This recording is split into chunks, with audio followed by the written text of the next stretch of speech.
Beyond major finals and historic derbies, marquee signings might just be the biggest events of a football season. Journalists, fans, and the public alike spend months speculating over the possible marquee signings that football clubs will make during the winter and summer transfer windows. The term marquee signing typically refers to a transfer in which a significant sum of money is exchanged for a specific type of marquee player. What constitutes a significant sum has a lot to do with the situational and temporal context surrounding the transfer, but as a rule of thumb, I'd consider any amount slightly below or in excess of £70 million to be the telltale sign of a marquee signing in the modern day.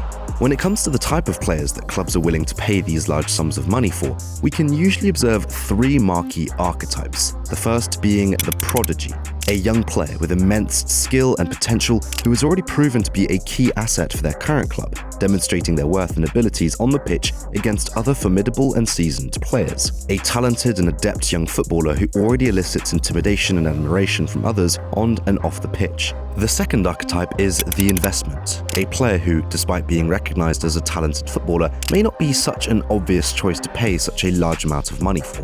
The club, knowing it's a less secure option, still goes ahead with the transfer in the hopes of fulfilling the player's potential at the club, aiming to elevate them to the level of a prodigy and groom them into becoming a key player in the club's future. The finished article is the final archetype, a seasoned player who can be viewed as the future version of the aforementioned prodigy. Having realized their footballing potential, they are incredibly popular and talented, with a proven track record to warrant an exceptionally large transfer fee. Few and far between, these elite players are usually considered amongst the best in the world. Players who, due to their skill, resolve, and esteem, are instantly installed at the center of a club's project and expected to play a massive role in its future.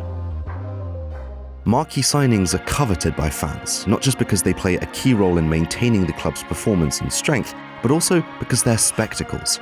Only the biggest clubs in Europe have the ability to make marquee signings because they're the only ones capable of paying the large transfer fees required to acquire such players, as well as the subsequent high wages associated with them. Moreover, these are the clubs that talented players aspire to join. Despite the emergence of mega-rich leagues globally, which have successfully attracted top footballers approaching the end of their careers, Europe remains the predominant destination where the vast majority of footballers aspire to play.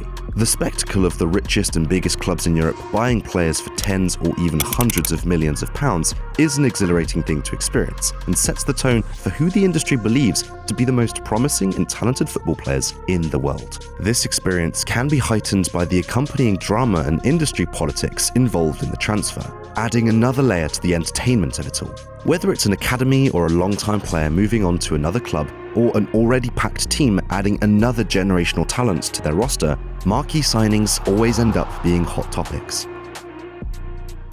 Although marquee signings are often executed with the goal of enhancing the team, bringing together club scouts, the head of recruitment, the sporting director, and other executive personnel to ensure the best players are recruited, the signings also have a psychological aspect to them. They act as a vehicle for clubs to signify their prestige and power to the industry and fans. Alongside connecting with a player and liaising with their club and professional circle, a huge part of being a head of recruitment is keeping tabs on what other clubs want the player you have your eye on, ensuring that the player and his team aren't swayed in another direction. The fight to sign marquee players, especially younger prospects, is an industry norm in football. So when a club emerges victorious in signing an in-demand player, it's not just a matter of adding more talent to their team, but also an industry signifier that they were able to outmaneuver their counterparts. It's a sign that they possess something that top players desire, which other clubs may lack, whether that be stronger financial prowess or simply a more attractive project. Real Madrid's signing of Jude Bellingham last summer is a good example of this. In the months leading up to his £86 million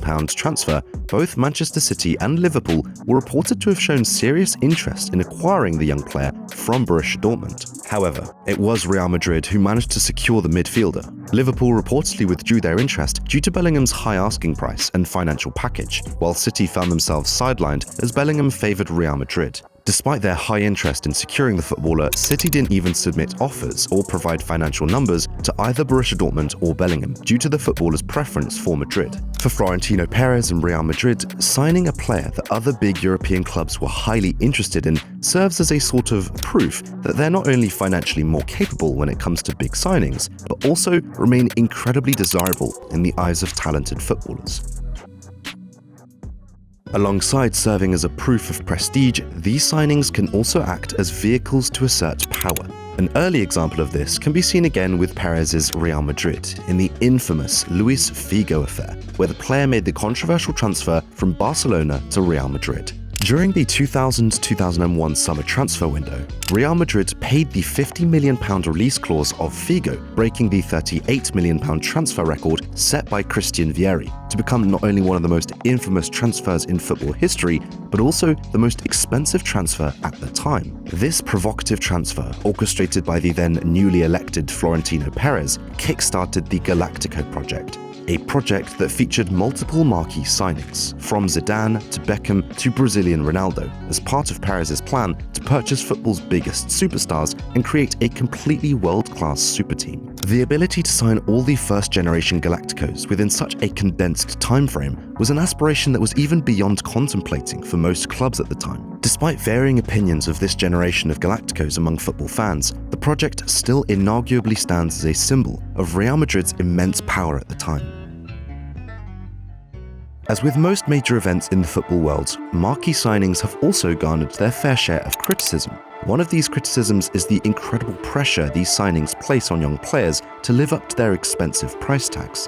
Due to the publicized and extravagant nature of marquee signings, the players that these big clubs acquire are expected to perform perfectly from the moment they join the club, with little grace being given if they underperform or struggle to adapt. Their large transfer fees come with an asterisk denoting not just talent and popularity, but also the expectation of instant impact. Although many marquee signings possess this quality and instantly begin to contribute their skills to the team, an equal number of them, particularly young players, will struggle to immediately live up to their enormous transfer fee and the expectations that come with it. Some players never live up to these expectations and are even deemed failures by football fans. This is dangerous for both the player and the club. If the player fails to meet expectations, their reputation and confidence as a footballer will inevitably suffer. And if a player loses their confidence and can't perform, the club will find itself burdened not only with the hefty transfer fee they paid for the player, but also with the subsequent wages they'll have to continue paying despite the player's failure to live up to the expectations. Another criticism of marquee signings is that many of them are often made with a quick fix mindset when it comes to addressing systemic issues within a club. Instead of addressing the root of the problem and focusing on the cultural and managerial aspects that are dragging down performance, some clubs would rather bring in expensive, flashy players to cover up the wounds, expecting them to make all their problems disappear. I see both viewpoints. In today's football world, marquee signings are essential for clubs aiming to establish themselves as winners and trophy chasers. However, I also believe that marquee signings, as grand and spectacular as they are, should be handled with immense care and tact. The best marquee signings occur when clubs have a clear vision and understand precisely what they're acquiring in a player, as well as how to integrate them into their project and culture. This tact is what separates the signings that elevate a club to the next level from those that fail to meet expectations.